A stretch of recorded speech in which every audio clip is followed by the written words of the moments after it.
Thanks so much for being here, everybody. This week's LPI seminar. We're lucky to be joined this week by Dr. Peter Janiskins.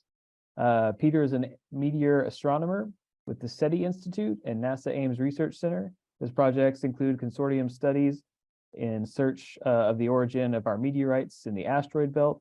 He guided the recovery of all three known small asteroid impacts that were observed prior to entry: 2008 TC3 in the Nubian Desert of Sudan, 2018 LA in the Central Kalahari Game Reserve in Botswana, and earlier this year, the 2023 CX1 in the fields of Normandy, France. He's going to be presenting a seminar today entitled Two Fragmentation Regimes in the Breakup of Asteroid 2008 TCE. Thank you so much for being here with us this week, Peter, and I will turn things over to you now. Thank you. Yes, thank you very much for all of you for taking the time to listen to my presentation here. I hope to share with you some sort of new insight we got and published in a paper in Maps late last year. It's a little trivial thing, you know. When you look back at it, you think, yeah, of course, but I think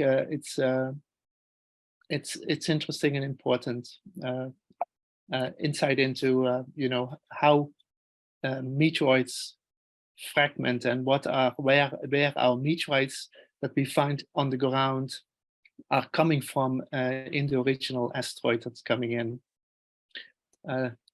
So this is sort of the classical way in which bodite light curves are interpreted. So what's plotted here is the brightness of the Chelyabinsk fireball as a function of altitude. So while the object penetrates into the Earth's atmosphere, the emission, that's the brightness, increases exponentially with altitude because the atmospheric density is increasing exponentially. And then you get a regime where the brightness increases more due to fragmentation. The object loses mass faster than that until you know, most of the mass is gone, and then quickly the brightness fades. The light curve is important because it describes the energy deposition profile. So it tells you at what altitude all this kinetic energy that the meteoroid carries is deposited. And so this is an important topic, for example, the Asteroid Threat Assessment Project at NASA Ames, where people try to make better predictions on what to expect when an asteroid with under certain circumstances comes into the Earth's atmosphere. And so typically most of the mass is lost during this sort of rapid fragmentation event. And because most of the mass is lost and is stopped there, that's also where you get most of the energy deposited.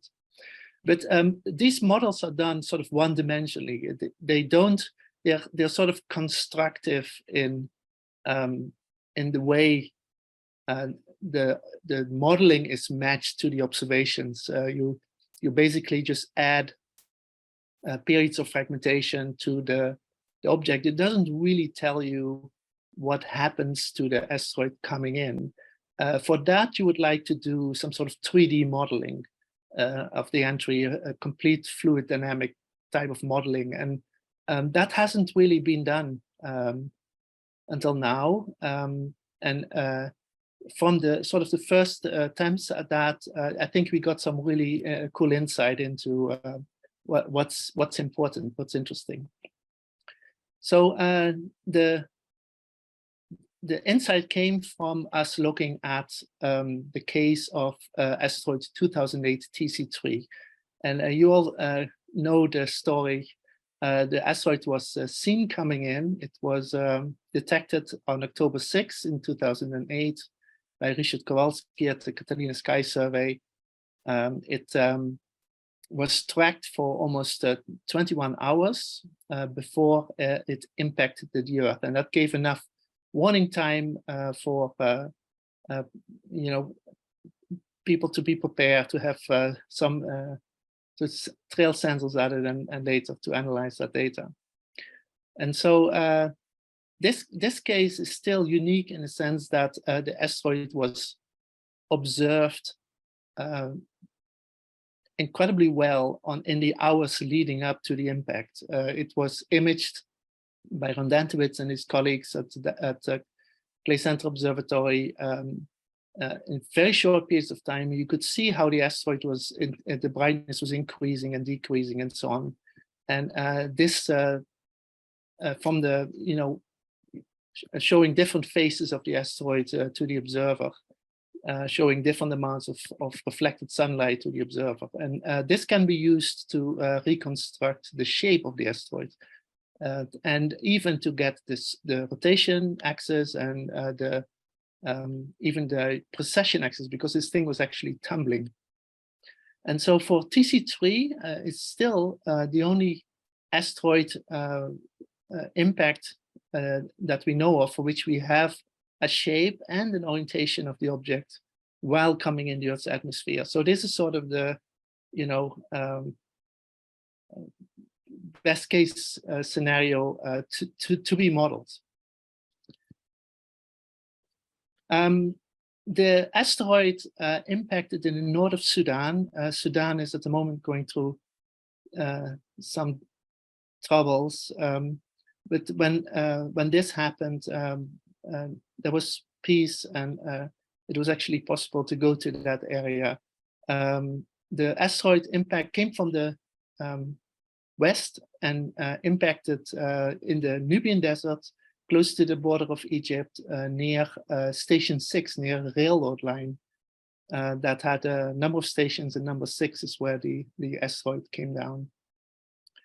And as you know, at the time, Mawia Shaddad, who's this person in the image, a professor in astronomy at the University of Khartoum, and now honored by having named asteroid 1999 FF19 after him, Mawia Shaddad organized a busload of students to join me going into the desert. And that effort proved successful because one of the students, geology student Mohammed Alamin, took only 2 hours for him to find the first meteorite once we've figured out, once we were able to get to the area where we needed to search. And at the time, it was very interesting that all the meteorites that were being found were differently looking. There was a lot of diversity. One meteorite clearly looked different than the other, and it turned out that the asteroid was what we call a polymeteorite, and special because it had a mix of different meteorite types in it. So it was not all just uralites. There were also ancestite chondrites found, ordinary chondrites, even some carbonaceous chondrites. And in all the searching, about over 600 meteorites were found, which is an incredible number. And each meteorite, we determined the find location. So the Twinfield of this fall has been extremely well observed. And as a result of this, we've continued studying these meteorites. In recent years, we've done a project headed by Sarina Goodrich of LPI, a meteoriticist and an expert on uralites. And we've gone back to Sudan, even back to the area where the meteorite fell, and finding some more meteorites, even years after the original fall. And we've gone and took small samples of the various meteorites and had those analyzed to find out what range of diversity is there. And the people helping with that analysis were Anna Fioretti from CNR Italy, and Mike Zelensky at NASA Johnson. And with all that, some really cool things were found. I can just mention that some interesting carbonaceous chondrites were found in the sample, like this one, things that were unique to being collected by this uralite body sometime after it fragmented and the pieces came together and formed the daughter asteroids. During the time, a lot of impacts happened, and a lot of stuff in that area where the asteroid was at the time was being collected. And there is stuff there that is not present in our meteorite collections. in other ways. And so it's a unique record of the solar system's early history. So far, all the meteorites found are typically individual meteorites, so there are very few mixes. There is a small urolitic class inclusion found in a carbonaceous gondorite, but generally, the meteorites we picked up on the ground is either an andesite gondorite or an ordinary gondorite or a urolite, or another type. And this has resulted in a very nice description of the Twinfield, plus information on what each meteorite type is that landed there.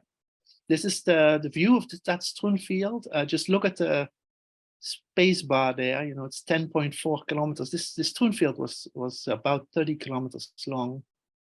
It's a very long walk.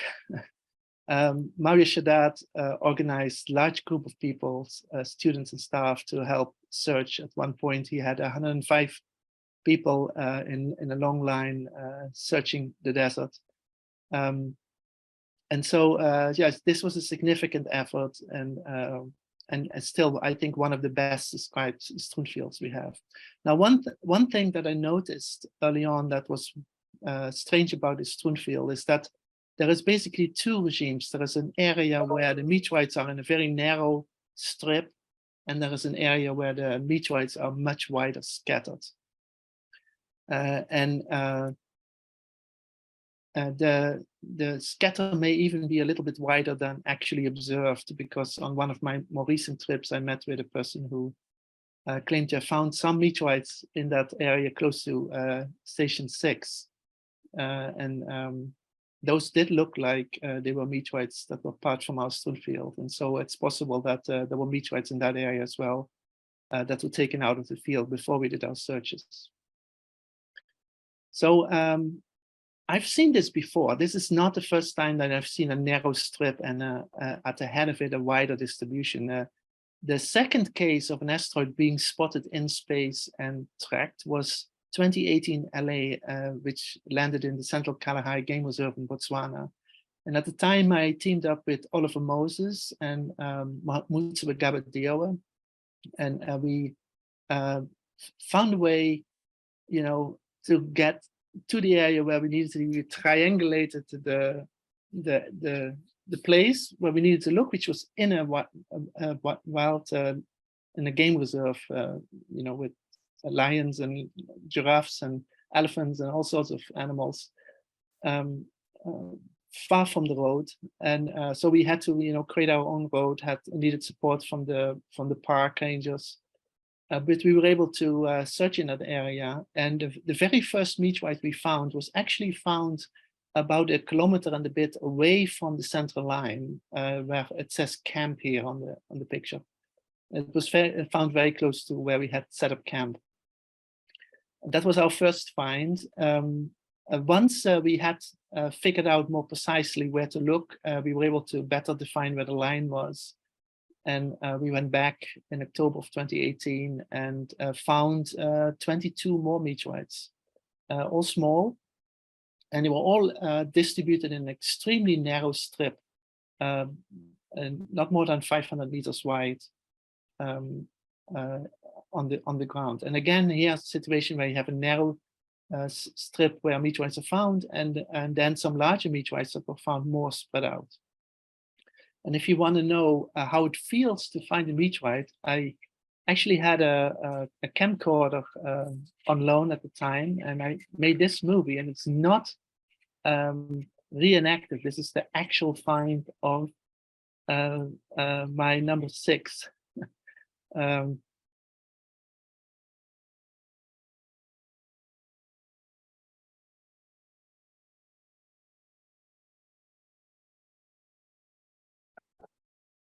All right. So I don't know if you heard the sound, but the typical emotion when you find a meteorite is sort of puzzlement and surprise. The shouting and the celebrating follows as soon as the other people in your group come and join the find and then share the joyous moment. The third time we saw an asteroid coming in overland was, well, strictly spoken, there was one in Canada last November, but which landed mostly over the Lake Ontario. But then in February of this year, there was an asteroid detected 2023 CX1, which entered with about 6 hours of warning in the north of France, in the Normandy area. There's some spectacular imaging of the fireball, because again, we got advance warning on that this event was happening, and that information was quickly spread in the amateur astronomy community.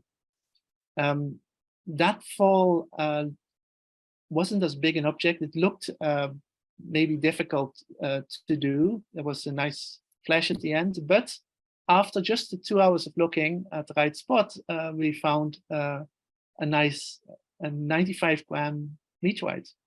And it was found by Louise, an 18-year-old amateur astronomer who participated in Vigi Ciel. It's a support program, citizen scientist support program for the Fripon camera network in France. And Fripon is headed by François Collin, next to me in the picture here.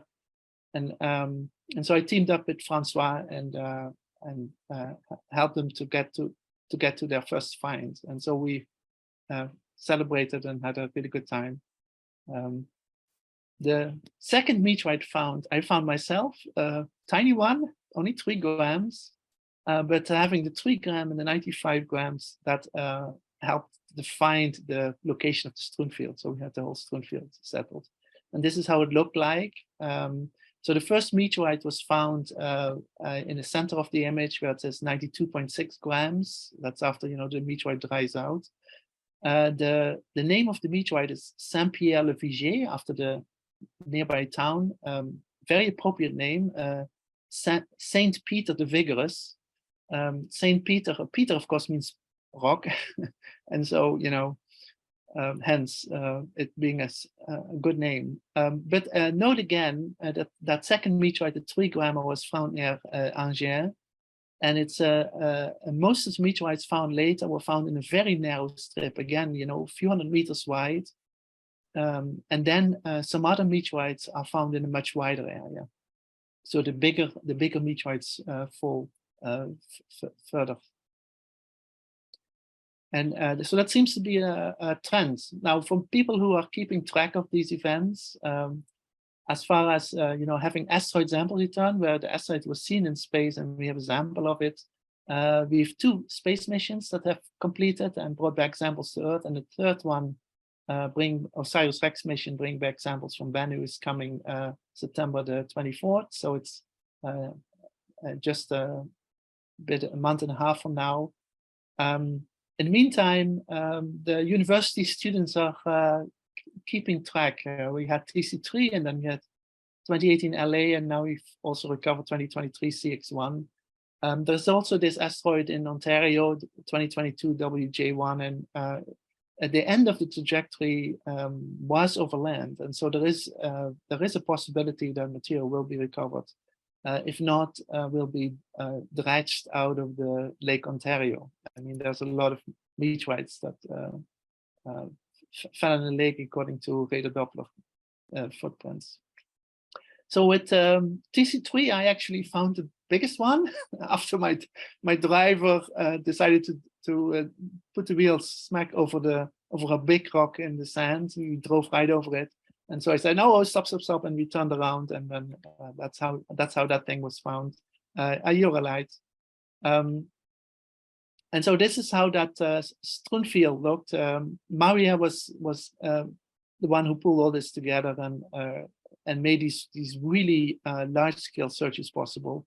The gray area tells you where we searched, where we had these long lines, 2-kilometer-long lines of students go over the sand and look for meteorites. And you can see that both the small end and the big end was well sampled. Initially, we were actually searching a bit away from where the line was, but when later the approach trajectory modeling was improved, the it looks like that, you know, the line was a little bit further south. And so you can see that both the small end and the big end was well sampled. And so that dispersion is real. It's not a collection effect.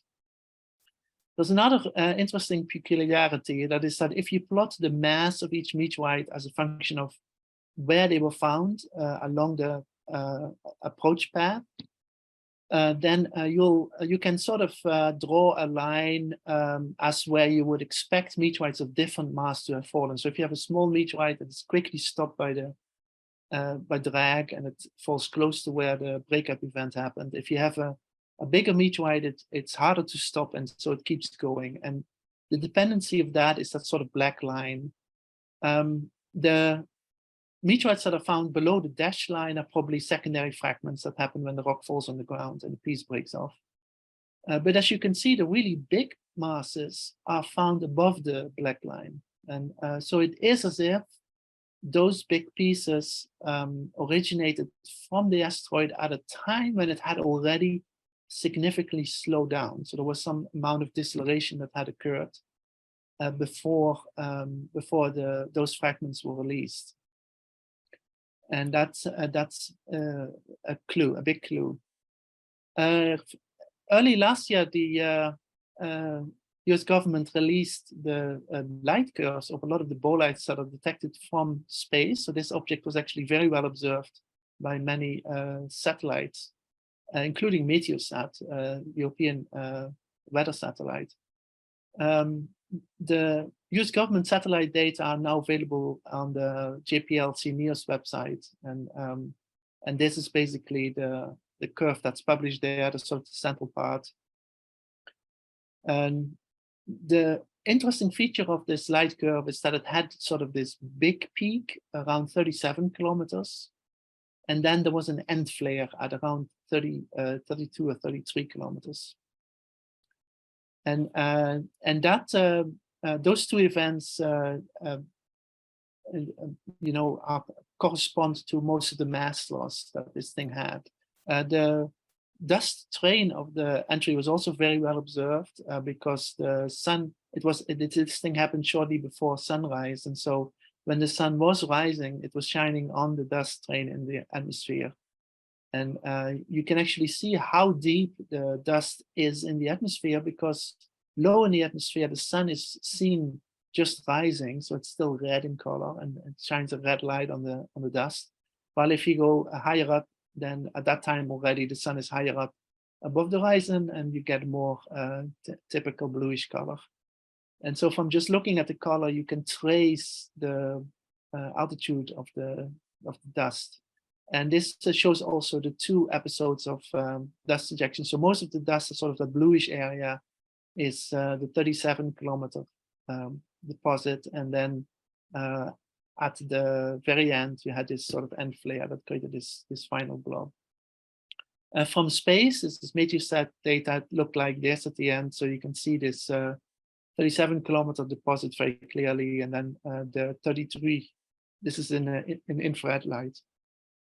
In the 33 kilometer, you can see drifted further north. This is sometime after the event, so by that time the winds drift the dust away. So that's the data we had to go on. Dell Robertson works at NASA Ames in the ATEP program.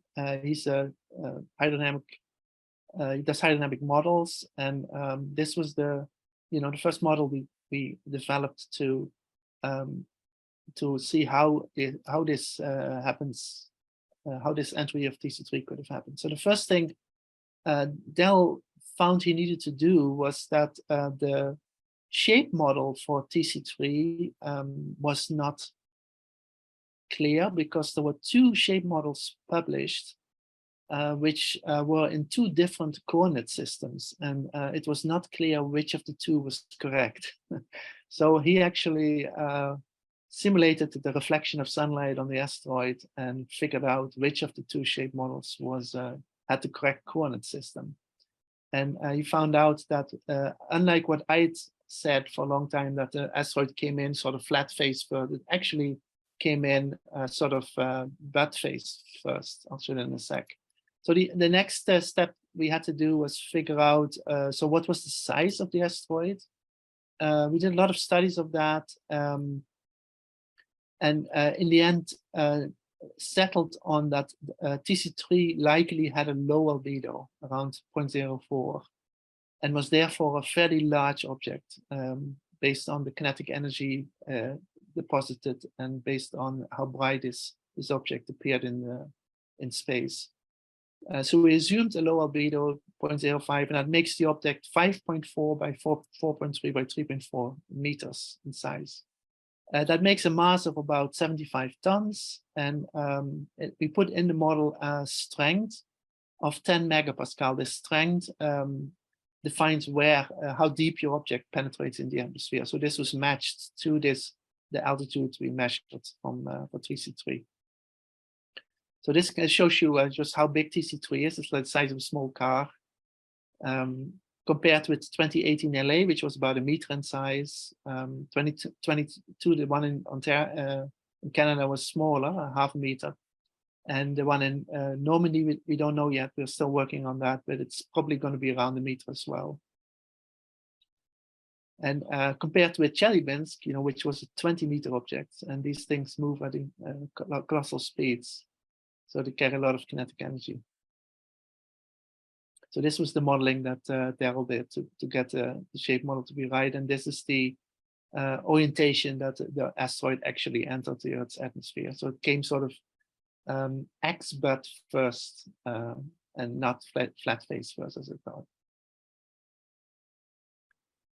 Initially, the model was developed to look at the drag forces on the meteorite, because we had this discrepancy between where the trajectory was and where the meteorites were found in the ground. This was a study by David Vanochia. We found that it was not including J2 in the gravity of the Earth that caused the shift, and not the wind drags. The wind, the friction, the drag had some effect on the orientation of the asteroid, but it's not moved that much. And so this now is the model showing the temperature field of the asteroid coming into the Earth's atmosphere. And you can see that, it drifts, and then at some point you see the tips of the asteroid lose mass. So that's where the fragmentation starts. In the meantime, at the front of the asteroid is being ablated away, material ablates there. And then at the end, you end up with a much different type of shock front. So it becomes very chaotic. And so I'll try and show you that video again. So initially, the shock front is very organized. And if you look on the panel to the right of the animation, you can see that the relative velocity, the perpendicular velocity of the fragments initially, aside from a few coming from the side of the asteroid, are small. As long as the flow field stays organized, the relative speeds are small. But then when this thing finally breaks up, then suddenly you get much wider dispersions, much higher ejection speeds. And that's in part because you're deeper in the atmosphere, but also in part because of shock-shock interaction between the fragments. So there's basically two different dynamical regimes here. There is this early phase where the rock punches a vacuum in the atmosphere and the flow field is organized. And you end up with relatively low, with low relative speeds. So the speed is basically the direction towards you in that three-dimensional diagram. So you can see initially all the speeds are very low. And then at the very end, you can see that the speeds are increasing and then get very large, up to several hundred meters per second.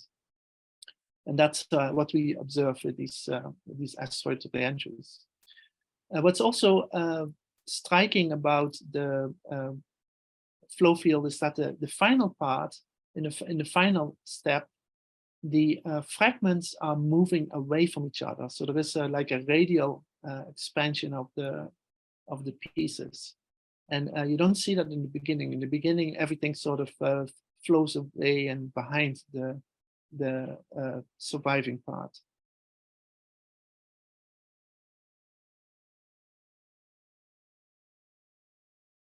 and that's shown in the lower diagrams.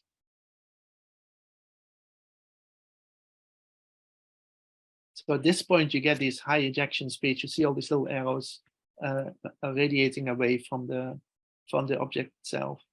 And so these are our two different fragmentation regimes that we recognized in this type of modeling.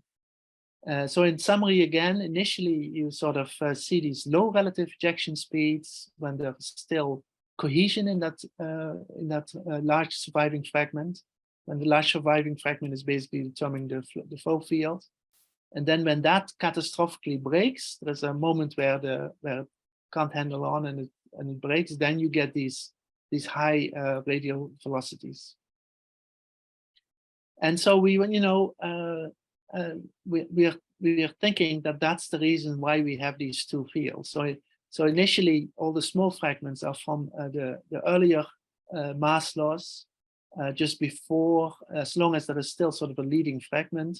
And once that leading fragment fragments and explodes, if you like, then all the pieces go flying, and you get this much wider dispersion of the larger pieces. And by that time, this fragment also has decelerated some amount, explaining where the large masses were found relative to the small ones. And this sort of tells the same story. If you look at these perpendicular velocities, you really don't see a function of mass. It's the flow field that has the biggest effect on where what those relative speeds are. But at the very end, it does matter. So if you plot it as a function of the fragment size versus the final surviving fragment, then you can see if that final surviving fragment becomes small relative to your fragment you're looking at, then you see these large velocities. Now, some of that is because you're penetrating deeper into the atmosphere. So this is sort of the perpendicular velocities as a function of density of the air. But some of it is also because you get shock-shock interaction. So you basically, your individual fragments push each other apart.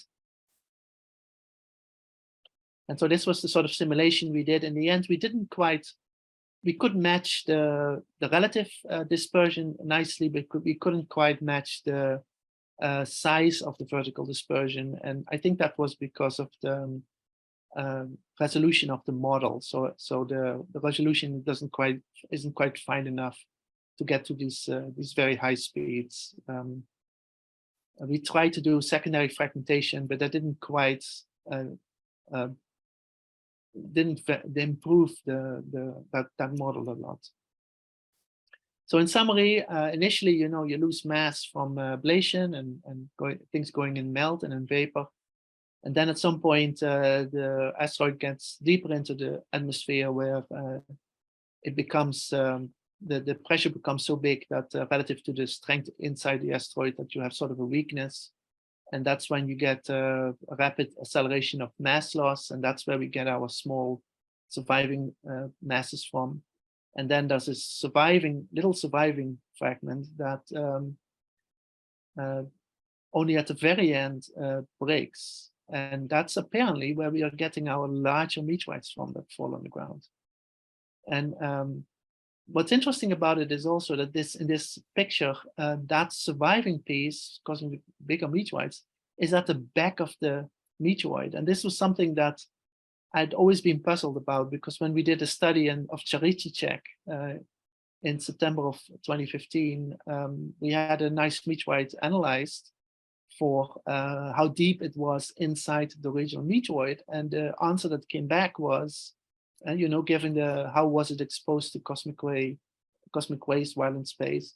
And the answer that came back was that this rock was only 5 centimeters below the surface, and the rock itself was 5 centimeters in size. So there was not a lot of material that was lost. As a matter of fact, that sort of irregular surface you're looking at here could pretty much be the original surface of that asteroid, with a little bit of ablation going on. And so that's why you really find meteorites that came from close to the surface of the original asteroid. And with these movies, you can now do very cool things. You can mark where the points are that have the highest radial velocities at the very end. So in this case, pieces going left and pieces going right with the red and blue colors. And you can see that where these pieces were in the asteroid was at the backside, and in this case, a little bit at the lower backside of the asteroid coming in. And that's because the asteroid is also rotating. So if you do make a movie of that, then it looks like this. So now this is putting Humpty Dumpty again. So you go from the early parts and then bring it all the way back until you put your asteroid again together. And you can see how it's rotating in this stage. And so that's where it originally was, coming into the Earth's atmosphere. So this rotation in the case of TC3 had a lot to do with the shape of this object, and that is of course different for different asteroids. So in the case of Sarichchik, apparently there was not a lot of this rotation going on, and that we found a piece coming very close to the surface. So at the very end, you get this sort of radial, this throwing away of fragments. And that is cool because in principle, looking now at these large fragments on the ground, you can tell where they originally came from in the asteroid, because the meteorites that fall on the left side of the Twinfield came from the left side of the asteroid. Meteorites that fell on the right side of the Twinfield came from the right side. And in the case of TC3, that's very interesting because it's such a mixed bag of meteorites. And so Serena Goodrich and her team analyzed all these large meteorites to determine what meteorite type they were. And there was a wide variety, as I said, all sorts of shock stages, all sorts of types. And this sort of shows the pattern of where the ensitite gondolites were found in the Twinfield and where the ordinary gondolites were found in the Twinfield, and also where uralites of different type were found in the Twinfield. And from this, we concluded that in TC3 also, the original xenoliths, the original fragments that didn't come from, that weren't uralite, were randomly distributed in the breccia. And that's actually consistent with what you see with polymictic uralites. This is one picture from that LPI has on the website that shows very nicely where all these small fragments. Now this piece is only like a few millimeters in size. In our case, we're not talking about a structure that is 5 or 6 meters in size, but rather that final piece that's shattered. So let's say on a size scale of about 1 meter. So on a size scale of about 1 meter, polymictic uralites have these xenoliths scattered throughout the breccia, like the small fragments have. So with that, I refer you to reading our paper. It's in Meteoritics and Planetary Science, September 2022. And if you have any questions, let me know. Thank you. All right, thank you for that fascinating talk, Peter. And if folks want to express their appreciation, we've got some applause in the virtual applause in the participants list. For those of you who have questions, you can raise your hands and I'll call on you in the participants list to unmute yourself, or alternatively, if you'd like, you can write your question in the chat box and I will ask it for you. So we've got a question already. Bill Spitzeri. Bill, you can unmute yourself if you want to ask your question. Oh, thank you. Yeah, it was very interesting. I certainly heard a lot of interesting facts that I had not understood before. But excuse my ignorance, but whenever I hear about meteorites, I always hear that they are of one type or another: carbonaceous chondrite, iron, whatever, and stony meteorite. But correct me if I'm wrong, you either said or suggested that TC3 had several different types in it, and that kind of surprised me. Is that normal, or is there a specific explanation for that in the case of TC3? Yes, so it's not normal, and it does have a specific explanation in the case of TC3, and that's because of the meteorite type TC3 was. So So no, the normal thing for that's how the Meteorite system is set up. A meteorite is associated with one particular type of rock, and you keep a type specimen, and that tells you then basically how all your rocks look like. Whether that's true in general is a question, because it really depends on how well you sample your Twinfield.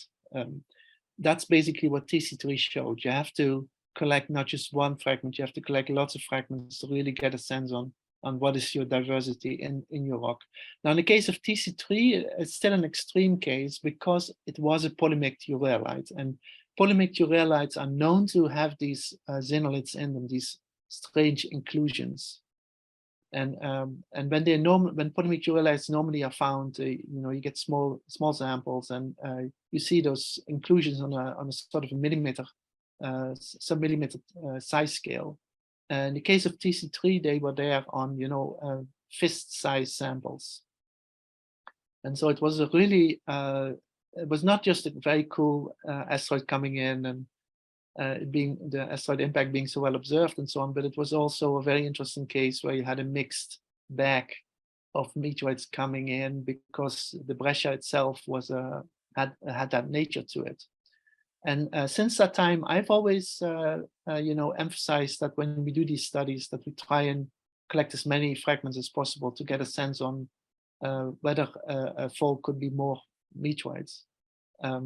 By the way, we did lots of studies to determine that this was really the case. So we determined the cosmic ray exposure ranges of the different meteorite types, and really determined that they were all not just all fresh looking and fresh fallen, but they were all part of a really big small asteroid coming in. And so there's been one other case that I know of. Benesov in the Czech Republic was also a mixed bag of different ordinary chondrites. But as I said, you need to find many fragments to get a good sense on what is your diversity. And these breccias, small rubble piles could be quite common, and so this should be done more. So to summarize, you're saying probably most things that impact our atmosphere do have several different types in them. We just don't always find them. We don't know. I think that most of the Twinfields, most of the objects coming in are small, and you find only a few meteorites. From the larger meteorites that are coming in, a lot of them need to be found to really get and studied to really get a sense on what that diversity is. I think that that's something that the meteoritical community needs to work on. Okay, thank you. All right, folks, if y'all have more questions, you could feel free to raise your hands or to type those in the box. While people are thinking over their questions, I'll take advantage of my privilege here as host to ask some questions. So I was actually thinking about this two regime fragmentation and wondering if this is something you think applies to the broad range of the different types of materials that we see in the meteorite record and the different physical properties they have. So like I'm somebody who works with pretty fragile materials that are perhaps like cumulates or restites that are largely silicates that break apart fairly easily versus something like an iron meteorite, which is a lot more coherent. I just wondering if you have any comments on if those might have different evolutionary trajectories as they're coming through the atmosphere. It's interesting question whether the two fragmentation regimes give you different survivability of different fragile materials. We did not find carbonaceous chondrites among the larger fragments, but we did find some in our small fragment regime. So even in small fragment regime, relatively fragile materials were able to survive. And we know from carbonaceous chondrite faults that very fragile materials can survive this process. It is mostly because much of the time the material is protected, and it's only the last phases that things fragment and and are exposed. So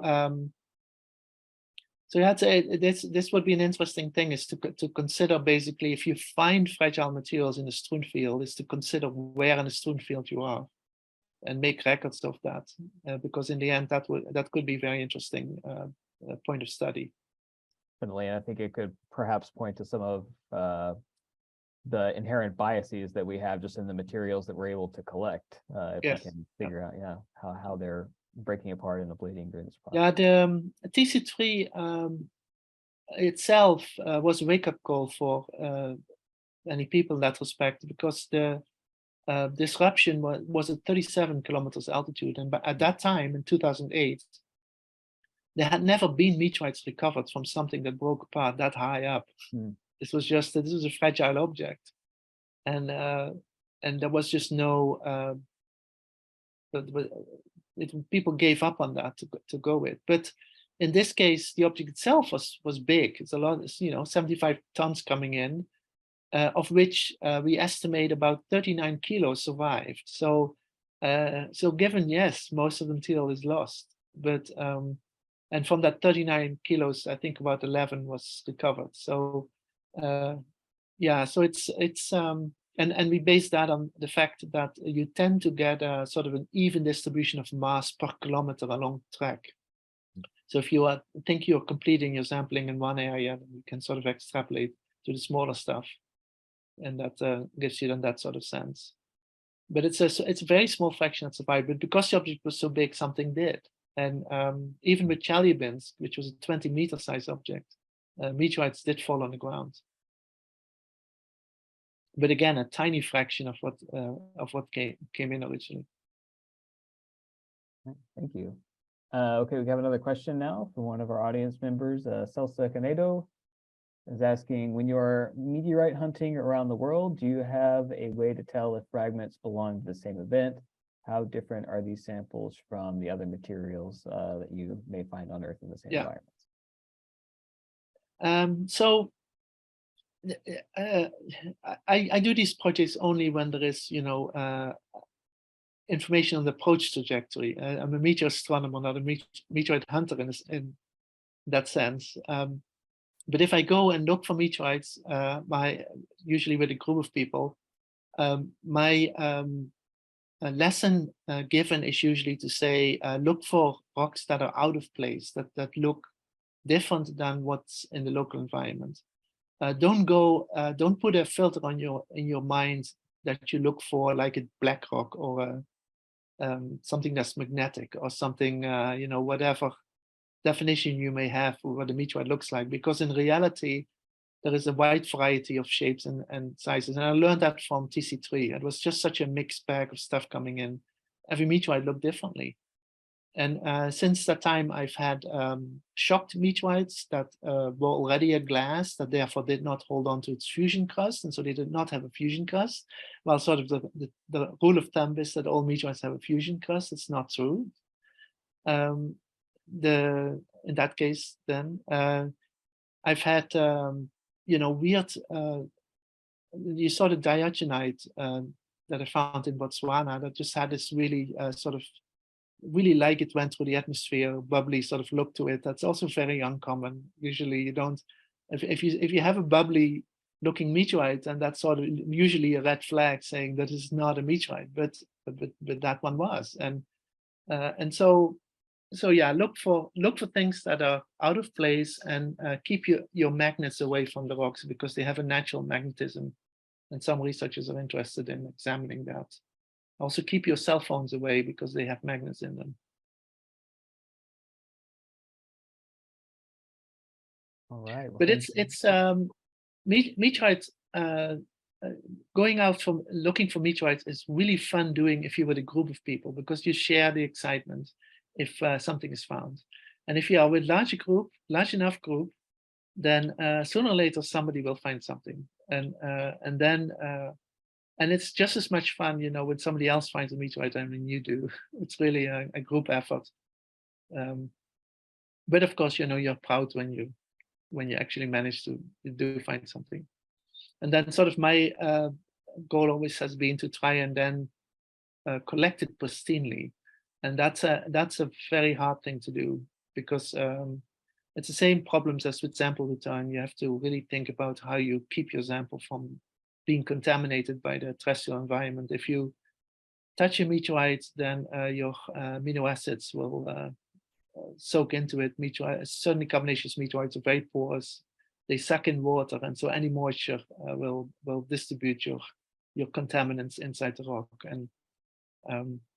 And so you have to keep your hands away. I use aluminum foil. That's the simplest thing to do. It's usually readily available to collect a meteorite. Don't show it to people that are breathing over it, because that also will suck in amino acids. Keeping magnets away is very hard, but yeah. Just a follow-up question on that. What is the turnaround time between when you're detecting these and then by the time you actually get out to the field and collect them? Yeah, so that depends. Every case so far has been, from these asteroids coming in, has been different. In the case of TC3, I didn't think that I could play a role at all, because I expected meteorite hunters to go to Sudan and find meteorites very shortly after the fall, but that didn't happen. And so when about a month and a half later, I traveled to Sudan, and so that was some time after the event. And initially, people weren't looking in the right spot, and it was really yeah. In the case of Botswana, the difficulty there was that flying in, the search area was 60 by 30 kilometers in size. And so we had to do something to narrow it down, and that something was going to collect video security footage and triangulating the position, and then getting the position better determined. And then it took about another 5 days to find the meteorite. In the case of Normandy, I flew in, took the taxi to the Twinfield area where the VGCL and Freeport group was looking for big chunks, and so I said, no, let's go to smaller area. And then it took only 2 hours to find the first meteorite, and so that was very, very quick. But the terrain was perfect. It was February, so the fields were empty and easily walkable. There were no fences and no so everything is widely accessible, and it was a very pleasant sort of search area. Thank you. Well, folks, if y'all have any more questions, I've probably got time for one more. So I will give people just a few seconds, just in case they have a burning question. I'm not seeing anything, so I will take this opportunity to thank you again, Peter, on behalf of LPI and our audience. That was a fascinating talk, and we'd love to welcome you back again sometime. And if folks want to express your appreciation again, you can see the clapping and the participation